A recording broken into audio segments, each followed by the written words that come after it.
Social మీడియాలో ఇప్పుడు ఒక కొత్త చర్చ నడుస్తా ఉంది. 'Pushpa versus OG'.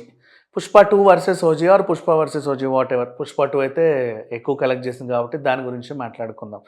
కాకపోతే ఇంకా చాలామంది అంటే 'పుష్ప 1' రికార్డ్స్ కూడా ఇది బ్రేక్ చేయలేకపోయింది అని ఇంకొంతమంది అంటున్నారు. దాని గురించి కూడా మాట్లాడదాం. 'పుష్ప వర్సెస్ ఓజీ' అని ఎందుకొచ్చిందంటే, ఓజీ రిలీజ్‌కి ముందు 'పుష్ప' రికార్డ్స్ బ్రేక్ చేసేలాగా వాళ్ళు కూడా టికెట్ రేట్లు పెంచుకున్నారు. అంతకంత ప్రమోషన్స్ చేసుకున్నారు. అన్ని షోస్ వేసుకున్నారు. అన్ని ప్రీమియర్స్ కూడా వేసుకున్నారు. యాక్చువల్‌గా జరిగింది ఇది. నౌ దాని ద్వారా హైయెస్ట్ కలెక్షన్ అంటే టాలీవుడ్‌లో ఎక్కువ కలెక్టెడ్ మూవీ లాగా రికార్డ్‌లోకి ఎక్కాలని అనుకున్నారు. ప్రతి సినిమా కూడా అలాగే అనుకునే రిలీజ్ అవుతది. తప్పేమీ లేదు దీంట్లో. కాకపోతే విషయం ఏంటంటే కంటెంట్ పరంగా కొంచెం పాజిటివ్ టాక్ వస్తే ఏ సినిమా అయినా సరే అంచనాలను అందుకుంటది అనేది 'పుష్ప' నిరూపించింది. 'పుష్పలో' ఇప్పుడేంటి ఫ్యామిలీ ఎమోషన్స్‌కి అందరూ దగ్గరయ్యారు. ముఖ్యంగా పాటలు ఏ సినిమాకైనా సరే ఇప్పటికీ పాడుకుంటా ఉంటారు, వింటా ఉంటారు. 'ఓజీలో' 'పుష్పతో' పోలిస్తే 'ఓజీలో' అంత పాడుకోవడానికి 10 సార్లు వినడానికి ఒక పాట అంటూ లేదు. నెక్స్ట్ 'పుష్పతో' పోలిస్తే 'ఓజీలో' ఫ్యామిలీ ఎమోషన్స్ లేవు. ఇప్పుడు 'పుష్పలో' అన్న ఎమోషన్ కానీ, ఇంటి పేరు ఎమోషన్ కానీ, ఆ ఎమోషన్స్ బాగా కుదిరాయి దాంట్లో. అంటే తనకు ఒక ఆడపిల్ల పుడితే కనీసం ఇంటి పేరన్నా వస్తది. అబ్బాయి పుట్టకూడదు. చిన్న చిన్న విషయాలే కానీ చాలా డీటెయిలింగ్ ఉంటది. టచ్ అవుతాయి హార్ట్‌కి. నెక్స్ట్ జాతరలో తన మొగుడు గురించి వాళ్ళ వైఫ్ చెప్పే సిట్యుయేషన్ అయినా సరే, ఎన్నెన్నెన్నో అంశాలున్నాయి దీంట్లో. అండ్ వాళ్ళ మేనకోడల్ని కాపాడుకునే సిట్యుయేషన్, లాస్ట్‌లో వాళ్ళ ఫ్యామిలీకి ఏదైనా అయితే ఉగ్రరూపం దాల్చడం, చివరికి ఒక చిన్న ఫంక్షన్‌లో ఇక ఫ్యామిలీ మొత్తం కలవడం, వాళ్ళ భావోద్వేగాలు, అంతటి డాన్ అయినా సరే సెంటిమెంట్స్ కరిగించింది చూసావా? అంటే మనిషి అన్నాక మరీ బండలా ఉండకూడదు. ఎక్కడో దగ్గర కొన్ని ఎమోషన్స్ పండుతాయి. అది 'పుష్ప' బేసిక్‌లీ. బట్ 'పుష్ప' బండే నిజంగా చెప్పాలంటే. అయినప్పటికి కూడా కరుగుతాడు కొన్ని సిట్యుయేషన్స్‌కి అట్లా. ఇలాంటివన్నీ దాంట్లో ఉన్నాయి. కాబట్టి ఆ సినిమా ఏమైందంటే మొదటి వారం బాగా ఆడినప్పటికీ ఏదో ఉంటే బావుండు అనుకున్నారు.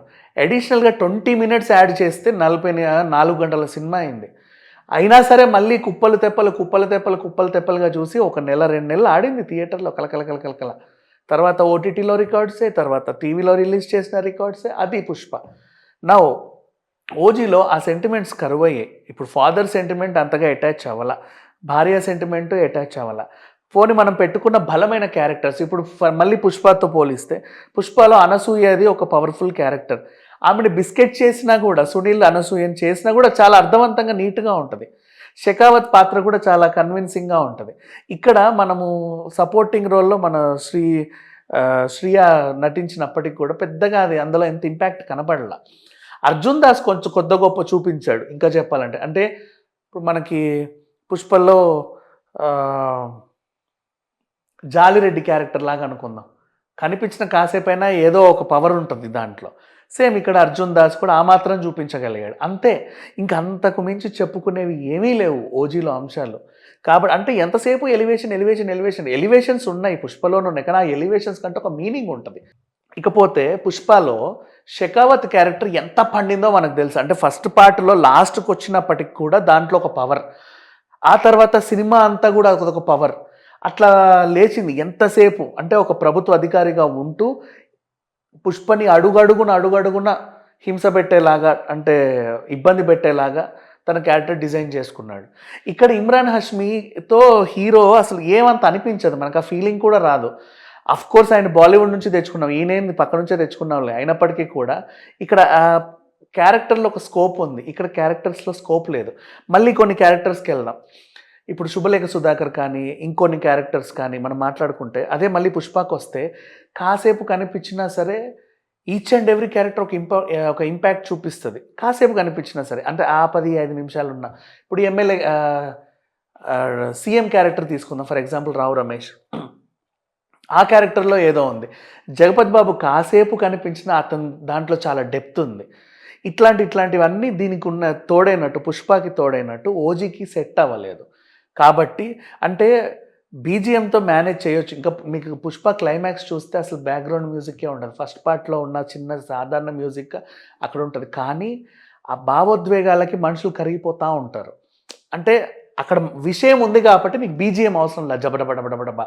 ఇక్కడ ఏమున్నా లేకున్నా ఏదో ఉంది, ఏదో ఉంటది తర్వాతన్నా చూపిస్తాం అనేలాగా బీజీఎం బాగా దంచి దంచి వదిలిపెట్టేసింది. This is what happened between both movies. కాకపోతే ఇక్కడ విషయం ఏంటంటే ఇప్పటికీ మళ్ళీ 'పుష్ప' గురించే మాట్లాడుకుంటున్నారు. 'పుష్ప' గెలిచింది. ఎందుకు 'పుష్ప' గురించి మాట్లాడుకుంటున్నారు అంటే 'పుష్ప' రిలీజ్ టైంలో చాలామంది ఈ ఫ్యాన్స్ ఎవరైతే ఉన్నారో ఆ సినిమాని బాయ్‌కాట్ చేస్తాం. దాన్ని రిలీజ్ కానివ్వం. అది అట్లాంటిది, అది ఇట్లాంటిదని చాలా చాలా చాలా చాలా మాట్లాడారు. అయినప్పటికీ అది నిలబడింది ఎన్నో అడ్డంకులున్నా. కానీ ఈ మాటలన్నీ తెలుగు రాష్ట్రాల్లోనే మాట్లాడుకున్నారు. మిగతా రాష్ట్రాల్లో 'పుష్ప' వెళ్తే మొత్తం 7,00,000 మంది జనాలు ఇప్పుడు అక్కడ బీహార్‌లో. ఇంకా ఎక్కడ చూడు అదే కంటిన్యూ అవుతా ఉండింది. 'ఓజీకి' 2 తెలుగు రాష్ట్రాల్లోనే నెగెటివ్ టాక్ రావడం అండ్ ఇక మిగతా వాళ్ళు చూసిన తర్వాత ఇదేంటో అనిపించడం అదొక పెద్ద మైనస్ అయిపోయింది. సో 'పుష్ప' వర్సెస్ 'ఓజీ' 'పుష్ప 1' దరిదాపుల్లోకి కూడా 'ఓజీ' రికార్డ్స్ అయితే రాలేదు. ఇంకా 2 వరకంటే అది ఇంకా కలే. మేబీ 'ఓజీ 2' ఏమన్నా ఉండి దాని మీద నిజంగానే ఏమైనా కసరత్తులు జరిపి ఫ్యూచర్‌లో ఆ సినిమా వస్తే 'పుష్ప' రికార్డులు బ్రేక్ చేసుద్దేమో చూద్దాం. బట్ ప్రెజెంట్ అయితే 'పుష్ప 1' రికార్డ్స్‌ని కూడా 'ఓజీ' క్రాస్ చేయలేకపోయింది. అది మాత్రం వాస్తవం. అండ్ ఈరోజు మాత్రం మీరు కావాలంటే బుక్ మై షో ఓపెన్ చేసి చూడండి. మనం ఏదో కావాలని చెప్తున్నట్టు కామెంట్లు వస్తున్నాయి. బట్ అదేం నిజం లేదు. ఇప్పటికైనా బుక్ మై షో ఓపెన్ చేసి చూస్తే అన్ని గ్రీన్‌లే ఉన్నాయి. ఫాస్ట్ ఫిల్లింగ్ కూడా ఎక్కడ కనిపించట్లేదు. So that is what the reason. Thank you so much.